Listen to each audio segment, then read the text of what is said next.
This is The Roadmap with Ted Jenkins.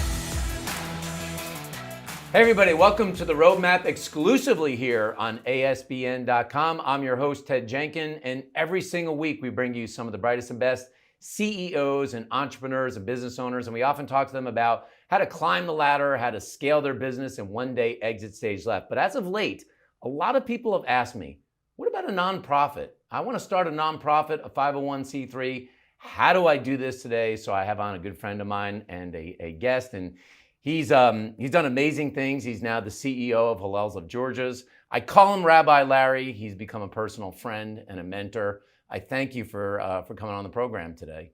Ted, it's awesome to be here. I'm so excited. So this is it. You describe yourself as an entrepreneurial rabbi. I have never heard that. I remember being brought up in a Jewish neighborhood, and I never heard of an entrepreneur. What is that? What's an entrepreneurial rabbi? Well, look, I would say that lots of people take journeys during the course of their careers. Yeah. And nobody really ends up where they thought they would be. That's true. And the journey is never linear. So I grew up in that similar Jewish neighborhood. Yeah. My father's an attorney, and I thought that forever I was going to go into law. Right. And then I graduated college and did some internships, but ended up teaching law and citizenship to kids in Philadelphia. And I fell in love with it. I got an education degree and taught elementary school for about 6 years before 9/11 happened. And it was 9/11 that changed my life forever. And I'm looking and I'm watching that footage that morning, and I said, there's got to be a bigger way to make impact. And that was the question that's always... That's what got you into the rabbi business. That's what got me into the rabbi business. I love teaching. The impact was real.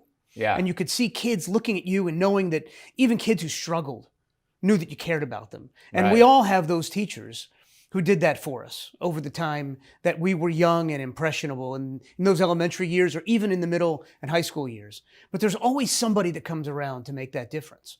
And I felt that when I was teaching. Right. But 9/11 just changed the way I view the world. And I said, hold on, there's got to be a bigger impact. And that year was the year I went out and became a rabbinic student and lived in Jerusalem for that year. Wow. And it was a really tense time. It was the middle of the Second Intifada. There was fighting going on and suicide bombings in Israel. And I was actually a block away from one of them while I was studying in Jerusalem. Wow. But it allowed me to understand not only which I understood already, which is the fragility of life. Is that life is so fragile. It is. And we never really realize it until something happens. So let's just talk about this, because you're going to be taking over a fairly large nonprofit here in Georgia, being the CEO of Hillels of Georgia. How do you approach, first of all, 501c3? Because I love this first thing you said about passion, because every business owner has to have that to be successful. But in a nonprofit, how do you approach this in thinking about how you grow the business and how you scale the business? Because nonprofits kind of are, I know they're not a business per se, but they kind of are a business. They are a business. And if you're running a nonprofit organization and you don't look at it as a business, you're not going to be able to do what needs to get done.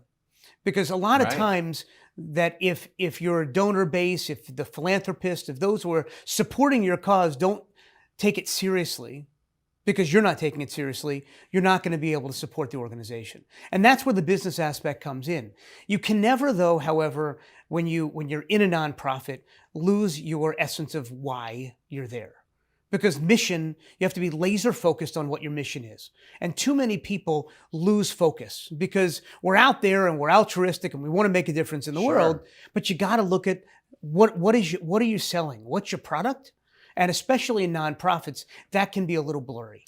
I think that's why a lot of business owners fail and die, because they think about a business just to make money and not about the passion. So you do need that both on for-profit and non-for-profit. And I'm just curious in here of how you market the nonprofit, right? Because some people may be naturally inclined to do something with the nonprofit, but how do you get the message out there so everyone knows what you do, why you're doing it, and why they should be contributing either financially or otherwise to the cause? You come on the roadmap with Ted Jenkins, and that's how you get it done. That's what they all say. They say, come on the roadmap with me, and your business gets out there. No problem. That's it.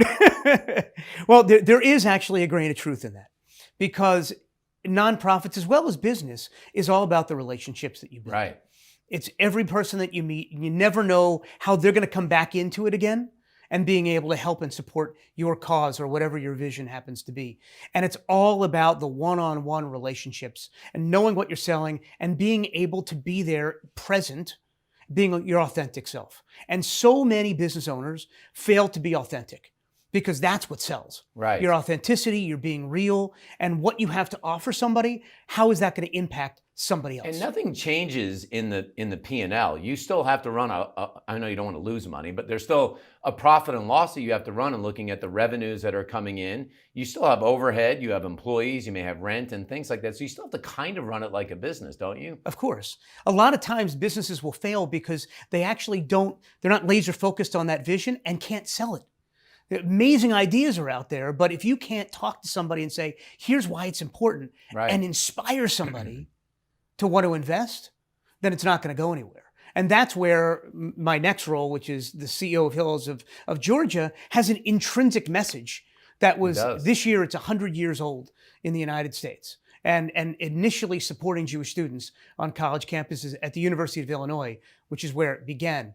And as you get out 100 years, the message and the vision is not only important, but it's even more specific in what do our young people need today. And when we're looking at the future of business and the future really of America in what we do, it's going to depend on college students coming out, having a passion to make a difference in the world. And that's where your focusing on the why is so incredibly important. Because if you know your why and you know that you want to create impact, that's where it all comes together. I feel like in the nonprofit world, almost every decently sized nonprofit has a board of advisors or some sort of board. Yet in the private sector, a lot of small to medium-sized business owners may be questioning, do I need a board? Have you found, because you've obviously been in a lot of nonprofits, that having a board matters, and should a private business think about setting up their own board? Well, the question is, why do you need a board? And for nonprofits, the IRS would say that you have to have a board. As a requirement. As a requirement, because they're responsible for the fiscal responsibility of the organization. How big that board is depends on your organization. And then beyond the fiscal management of the organization, what will that do? What will the board of directors do? Many times those board of directors can actually help to network for you. They're the ones who can sell the business as well. So you're not the only one that's raising money. You're not the only one that's selling the vision of the organization. Right. And that's incredibly important because a team of one may be able to get you that far, but you need the best of the best. So when you're looking at a board of directors, you want to diversify your board. You want to look at financial people. You want to look at HR people. You want to look at people who have connections in different agencies and businesses, government, nonprofit, and corporate in order to come in and help to support that vision. And there's so many people that are looking for meaning. And that's really where it comes in, is that we may be in business and we may be really successful, but some of the most successful business people don't feel fulfilled. Right. And the rationale is that their impact is not really their families heard the story 1,000 times. They don't want to hear it anymore. Right. And there's a great story about, there's a guy, who was a professional, and at his funeral, everybody's talking about what a great business guy he was and how he's out there all the time. And then his son gets up there and his son says, Dad, it's, I wish I could tell you this. I'm so glad that you were there for so many people, but you weren't there for us. And the regret, once we're gone, we can't go back and we can't fix it. So what is the impact that we have, and how do we balance both our professional as well as our personal lives? And that's really important for CEOs, because you and I both have sat with CEOs and listened to them saying that, my hours are endless. I work all day and all night and I'm doing it. Well, how do you take care of yourself? Where's your family life? Do you know, are you able to share with people, is it very expensive to set up a 501c3 if someone's thinking about, oh boy, I do care about a cause, whatever it may be? There's so many here in America. Is it expensive? Does it cost $5,000? Does it cost $20,000? Do you have any idea about that? Well, it's a question on how you define expense.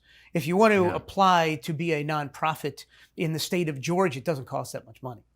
But eventually, over time, it's going to cost you when it comes to employees, when it comes to your board, when it comes to marketing, when it comes to getting out there, and also in creating your vision.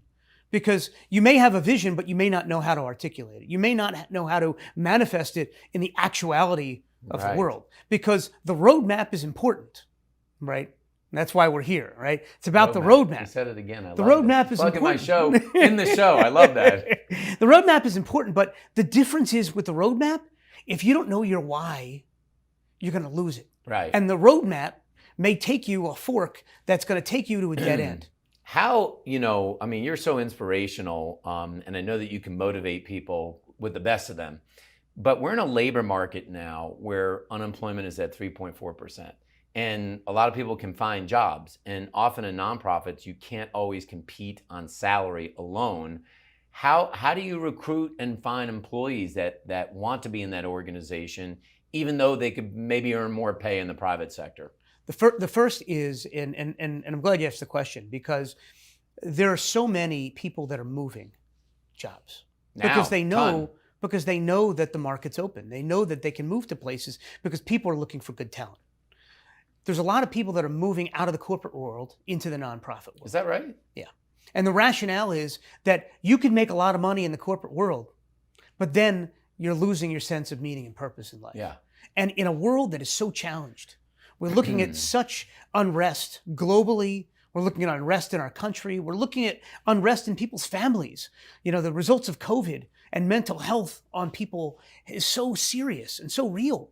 So people want to know that they can provide impact, that they can make a difference. And we're seeing a lot of movement from the corporate world into the nonprofit world as a result. So while you cannot maybe compete financially with a big corporation, you can compete with quality of life. And that is a huge You've difference. given all kinds of big speeches. I know that you got to do one here. I thought, and I could be wrong about this, but I thought it was for all the employees in Delta, that you were able to sit with the CEO and have a roundtable. How do you prepare for something like that? It's got to be nerve-wracking to be thinking, I could be talking to 100,000 people. It all goes back to authenticity. If you are authentic in who you are, and the imposter syndrome is real, that when you get out there and you're sitting in a position like us, and other CEOs, that it's am I allowed to be here? Right. Did I earn my way? Do I belong at the table? And of course you do is always the answer. Yeah. Because the best CEOs are humble. They understand. True. They understand. They're grounded. Remember where they came from, and they understand what's important. But when we were sitting with Ed Bastian and Bernice King as well, and along with Bay Love, who with an amazing institute that's doing great work internally in companies to help understand each other. Authenticity is the best. I sat there and you tell your story, because it's the way to run a corporation. It's the way to run a nonprofit business. It's the way to live in the world, that we've lost ourselves in the midst of this economy, in the midst of the world in which we live. And when you can sit there and you can say, hey, you know what? I've been there. I feel you. I feel your pain. I feel your hurt. I feel your joy. That makes the difference. How important do you think it is for a business owner? They built up a business. They could live in Alpharetta, or they could live in McDonough, wherever it may be, to actually give back into the community, because there are a lot of businesses that make a lot of profit and they may not give back. How important is it to be in the community and give back into the community? There is a shift within the corporate world, but also nonprofits have always been there, to say, let's give back. Why? Because not only is it better for the bottom line, because if you feel connected, if your donors, if your investors know that you're connected to the community, they're going to know that you actually care. And that's a really big factor that we're losing in today's world, that caring about the community in which you live is a really important thing. And it says something about your character. It says, who am I as a person? And am I simply out to monopolize the system, to make money? Or am I out there to invest in the betterment of the community? And that ultimately, not just the Jewish community, but faith in general, is all about not only what's in it for me, but how can I give to others as well? Those corporations that are investing in the communities are doing better because other people see it and they want to support those companies that care about the communities they live in. And I think that's all part of it, because people do forget that, even for-profit, but I think kind of true for non-for-profit, that most of the money stays in your community, right? It enhances the value of the entire community, property values, the wellness of your children and your grandchildren that are going to be there. It's all part of why to give back, especially as our city, grows here in Atlanta. Are there any pitfalls of starting a nonprofit? The pitfall is that you won't make it. Right. You know, Well, it's true of any and business, right? True of any business. Yeah. And that's going back to your initial question about being an entrepreneurial rabbi, is that you got to be afraid to fail. Did you trademark that? Huh? we need to trademark that. Right. I'm happy to do that. But you know what? Being afraid to fail or not being afraid to fail is the key on whether you're going to actually make it. Right. Because if you take risks, big risks, I've always been a big vision person. And I've always taken risks, which is what makes me an entrepreneurial rabbi, because the status quo isn't working anymore. That the businesses and the nonprofits that are making a difference show that they're different from others. And you know, you look at the Steve Jobs world, you know, which is one of those best examples of, I'm going to create something that you didn't even know you needed yet. Right. You know, and that's what makes corporations and nonprofits different. If you believe and you take the risk, even if you fail, you're going to learn something from it. So It's not being that afraid case, to yeah. fail can get you to that next stage where you're actually going to hone and change and grow and adapt. And that actually is such an important characteristic of any nonprofit. You have to be able to adapt with the times. Because if you think, and you haven't listened to the population, if you think that your idea is what people want, but you haven't listened, majority of the time you're not going to make it. It's very true. So you've obviously read a lot of books and you continue to study things all the time. Do you have one read for entrepreneurs out there? Read and YouTube and whatever it is that I'm a huge fan of Simon Sinek. Yeah, he's great. Who is fantastic. But his initial book, Start With Why, is fantastic. Because if you know your why, if you find your passion, everything else will fall into place. It's, you know, as kids, you know, we love Field of Dreams. You know, if you build it, they will come. And it's true in so many ways, because that your passion and your energy and your enthusiasm for what you care about is going to always come through. And people are going to want to invest, maybe in your business, but they're going to invest in you because they believe in you. And that's how you get an amazing board of directors. That's how you get an amazing staff, because they believe in you and your vision of where things are going to go. And it's actually interesting is that actually creates the roadmap. Because the roadmap isn't always clear until you get there and you realize, that's not working. Yep. Let me tweak, let me play, let me go in this other direction. And that's actually the power of adaptability and the power of moving in a place where you're listening, you're responding, and you're disrupting the market as a result.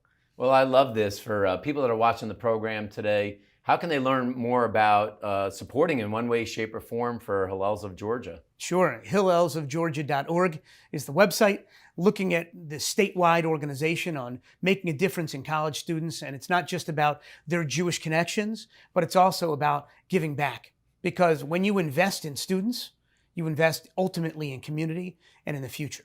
It's a great cause. I hope you all learned a lot about nonprofits today. You might as well ask yourself that question. Start with why. Maybe you need to do that this weekend. Think about why you're doing what you're doing and get a passion for what you're doing in the future. I'm Ted Jenkins, and this was this week's episode of The Roadmap. Thanks, Larry, for coming on today.